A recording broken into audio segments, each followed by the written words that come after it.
Good morning. I'm Savannah Sellers. Joe is off today. Thank you very much for starting your Friday with us. It's almost the weekend, and we are going to begin this morning with the latest out of the Middle East.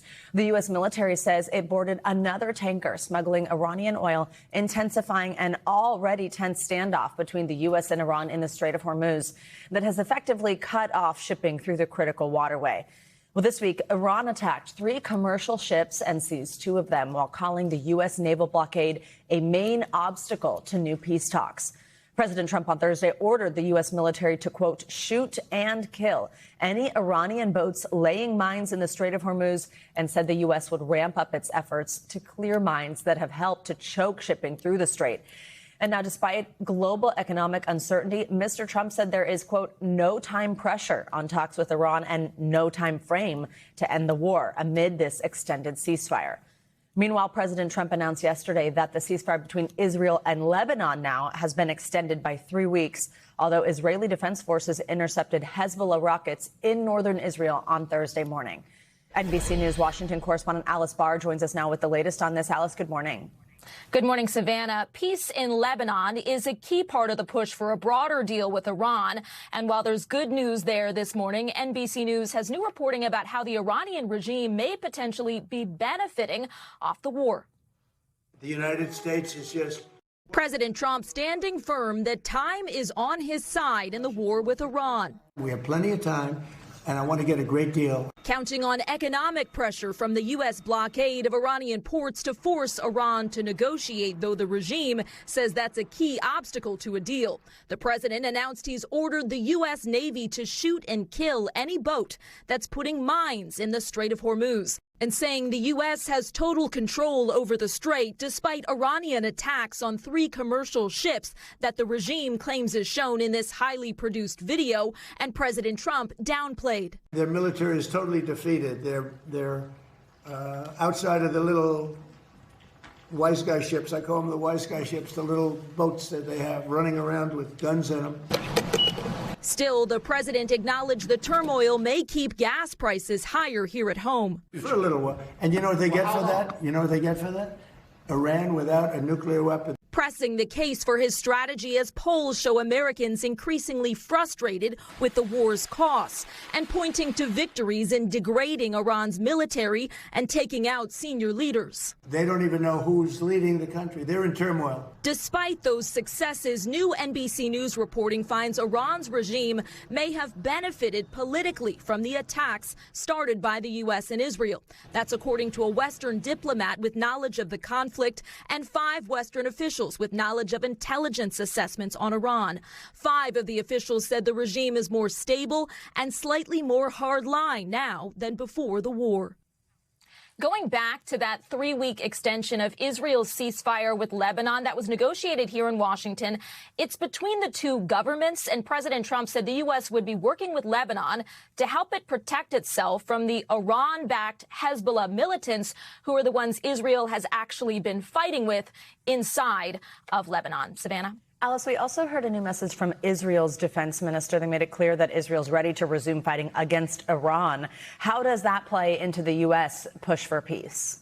Yeah, the Israeli defense minister put out a new video message yesterday saying that Israel is waiting for a green light from the U.S. to resume fighting with Iran. He said Israel's goal is the complete elimination of the regime and that it wants to return Iran to the Stone Ages. We've heard that kind of language from President Trump, but not just lately, as he's been pushing toward this peace deal. And it's another sign of how there are somewhat diverging goals here between the U.S. and Israel, though notable that the defense minister in Israel is saying right now they're waiting for their cues from the U.S. All right. Alice Barr from Washington for us. Thank you so much. Well, leaders from the U.S., Lebanon, and Israel held another round of high-level diplomatic talks in Washington Thursday. In a Truth Social post, President Trump announced a 3-week extension to that ceasefire between Israel and Lebanon and said the U.S. is going to work with Lebanon to protect itself from Hezbollah. That's an Iranian-backed militant group that operates out of that country. Well, the president also teased a meeting between Israel's prime minister and Lebanon's president in Washington soon. But back in Lebanon, any possible peace seems to be a world away. More than 1 million people, including more than 390,000 children, have been displaced, according to UNICEF. NBC News national correspondent Yasmin Vasugian spoke with refugees at a Beirut shelter who are among the displaced and brings us this story. Marwa Yazbek is a 21-year-old student studying medicine. She's from the southern suburbs of Beirut in Lebanon, which was ground zero for Israeli strikes when this war broke out. The bomb started beside us, actually. She now lives with her whole family among strangers in a school-turned-refugee camp, trying to study on her iPad while kids play tag in the halls. The school building is housing more than 400 refugees, 120 children. What is your name? People fled their homes with limited possessions. Here, there are no TVs. Mattresses and rugs are propped up to divide the space into makeshift rooms. People are cooking and cleaning to keep a sense of normal life. So is this where you sleep?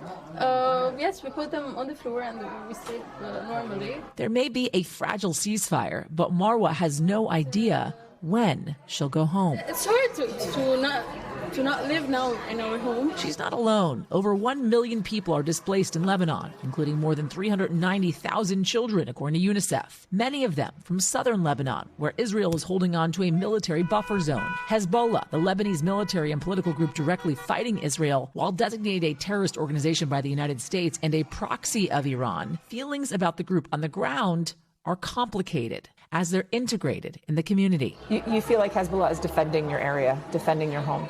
They are protecting us from Israel and from everything is gonna be in the future. But earlier this week, near one of Beirut's top universities, we spoke to people who felt differently. Do you think more should be done to fight Hezbollah?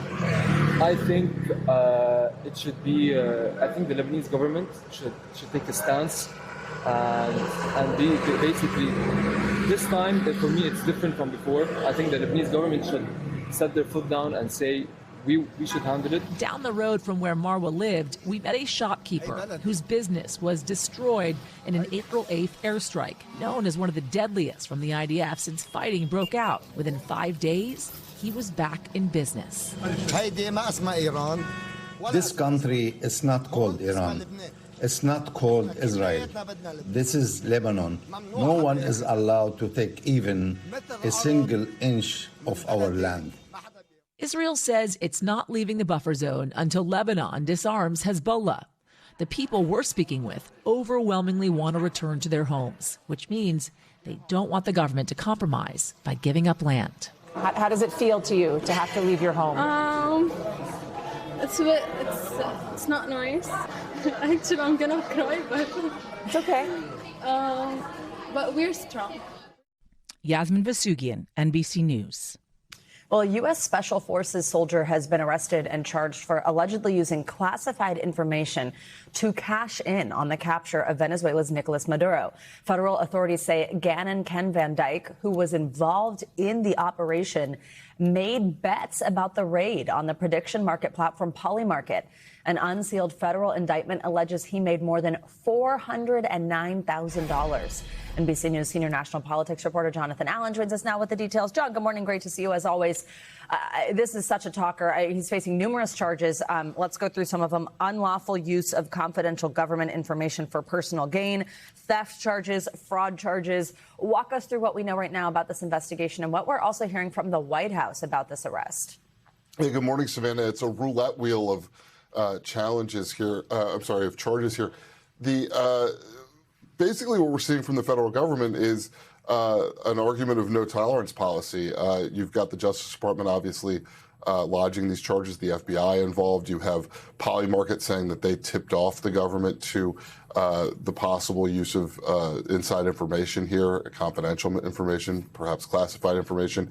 And then you've got the Commodity Futures Trading Commission. They are also looking into this as a possible civil suit against the person who's been charged here. So this is a larger issue, and the president alluded to that a little bit yesterday at the White House. He jokingly compared this to Pete Rose, the former baseball player, the late baseball great, betting on his own team when he was a manager, but said that he would look into this matter there. And the White House has told officials there oddly enough, they felt like they had to, that they should not be getting involved in the prediction markets. I mean, it's like I said, a talker, because we've also seen candidates betting on themselves on these platforms. It's becoming more and more of a conversation for sure. John, we're more than 6 months away from the midterm election now. New polling numbers out. They are signaling potential trouble for President Trump, for Republicans. And the GOP is, of course, trying to hold on to that slim majority in the House. How are voters feeling about the president right now? What did these poll numbers reveal? They're not feeling great about the president right now, Savannah. I think there are a few things to look at. Number one, on two of the top issues that have been dominating headlines, that have been dominating his attention, the economy and Iran. You've seen the president's numbers fall, particularly on the economy. About a third of Americans, whether you look at Fox News polling that came out a couple days ago or NBC polling over the weekend, about a third of folks feel confident in the economy or approve of his handling of the economy. I think what's really troublesome, though, for Republicans as you head into the midterms is that if you look back at 2018, which is a year of a huge Democratic wave, right before that 2018 election, where Democrats netted 40 seats in the House, Trump's overall approval rating was 47% in the Fox News poll. The one that came out this week, 42%, 5 points worse than that hugely horrific election year for Republicans. President Trump has spent his second term, John, working to change the physical space of Washington. We've talked about this a lot. There's this plan for this ballroom at the White House, also this arch that the president wants on the streets of D.C., much larger than, for example, the Arc de Triomphe that a lot of people might know in Paris. The president now also has eyes on the National Mall. Tell us what he's planning there. Yeah, the big thing, Savannah, is refurbishment of, at least the big thing so far, you never know, there's a number of years left in this term. The big thing so far is a refurbishment of the reflecting pool right outside the Lincoln Memorial, between the Lincoln Memorial and the Washington Monument. There had been some talk, the president said, of a much larger renovation. Right now, it sounds like what he's going to try to do is make the coating of it look a little bit more like a swimming pool with an American flag blue, as opposed to redoing all of the granite. But as anybody who's been in Washington would let you know, nobody would recommend swimming in that thing right now. So maybe it could use it. All right, John Allen, thank you so much. Thanks. Well, firefighters are still battling massive wildfires in Florida and Georgia this morning. Evacuation orders are currently in effect in parts of both states. At least 8 wildfires have destroyed dozens of homes and charred more than 30,000 acres now. NBC News national correspondent Aaron Gilchrist is in Georgia and has the latest. An around-the-clock battle against several raging infernos. Oh, my gracious. In Georgia, plumes of smoke turning the sky dark. Drivers surrounded by flames as they try to navigate the roads. In Brantley County, the wildfire only 15% contained. After decimating thousands of acres, with winds shifting, more people are now at risk. We need folks to understand they need to be prepared to evacuate. This is a dynamic fire that's changing. We couldn't do nothing. It's too late, man. This home among the dozens engulfed by the fire's wrath. In this area where the fire is already passed, you can see things like this, a mobile home completely burned out, and all around it, nothing but scorched earth. Wildfires are sprouting up across the region, turning communities into wastelands. All these woods were on fire. They're probably about 10, 12, 13 feet up. Corey Kempf evacuated with his 14-year-old daughter. And there were big embers coming down. It looked like we were in another world. Everything was just on fire, and the wind was swirling, and it was insane. He returned to find his property damaged, but his home still standing. How lucky do you feel?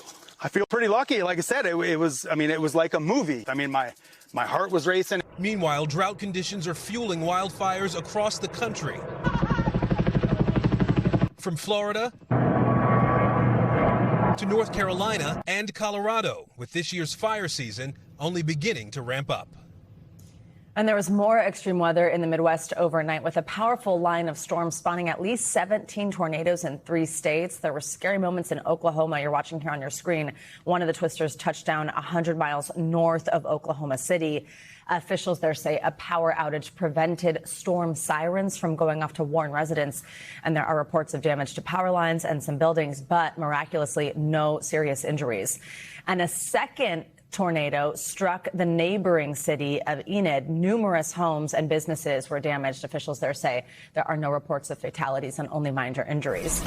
And Mother Nature's got a lot in store this morning. Obviously, we've got Angie Lassman tracking all of that and what's ahead for your weekend in our Morning News Now weather. Hey, Angie. Hi there, Savannah. Good morning to you. Unfortunately, the severe weather threat continues today and potentially into the weekend in some spots. Let's start with what we've already seen this morning, which is this line of thunderstorms. A whole lot of lightning associated with that. A lot of folks across places like Oklahoma, Missouri, Arkansas waking up to some rumbles of thunder and some heavy rain along that leading edge of that system. You're going to notice that's where we're going to see the best kind of chance for this next round of some stronger storms as the day goes on. We'll see a chance for some general thunderstorms across the Ohio Valley, but this is the area that we're most concerned to see. Again, the hail, some possible tornadoes, as well as those wind gusts. So if you live from Dallas to Tupelo down to Alexandria and up through Little Rock, those are the spots that you're going to want to watch and see some of these kind of thunderstorms developing later today. By tomorrow, that late day threat will be returning for parts of the southern plains. We'll see some thunderstorms across the portions of Kansas and Oklahoma, stretching into Arkansas, Tulsa. You're right in the bullseye of that enhanced risk. We've got anywhere, though, from Wichita stretching down to Little Rock, where we could see some of those stronger storms, and all the threats will once again be on the table. We're not done there. We still see another chance for some of these storms to kind of work out of the Rockies, and another severe threat here as we get into Sunday. It's once again, you guessed it, parts of the plains that we're going to be most concerned about. Kansas City on the table for you, in Wichita as well. The tornadoes will be a threat that we'll watch for, damaging hail and wind gusts as well. And, of course, those southeast fires, they're continuing to burn. We've still got some air quality issues as that wildfire smoke works north, specifically into portions of Georgia and South Carolina. I would be most concerned if you do have sensitivity to poor air quality. Places like Macon, Augusta, we'll see kind of a difficulty when it comes to that. And hopefully we can see some better conditions when we go through the next couple of days, Savannah, as far as some additional rain to help folks out there, because we do have that ongoing drought. And that drought monitor does not speak well for the wildfire season as a whole. It really doesn't. Yeah, it's a concern. This time of year, we always see wildfires at this time of year. It's kind of this transition period. And so it's to be expected, but of course, not what we want to see. Yeah. Angie, thank you. We'll see you in an hour. We thank you for watching. And remember, stay updated on breaking news and top stories on the NBC News app or watch live on our YouTube channel.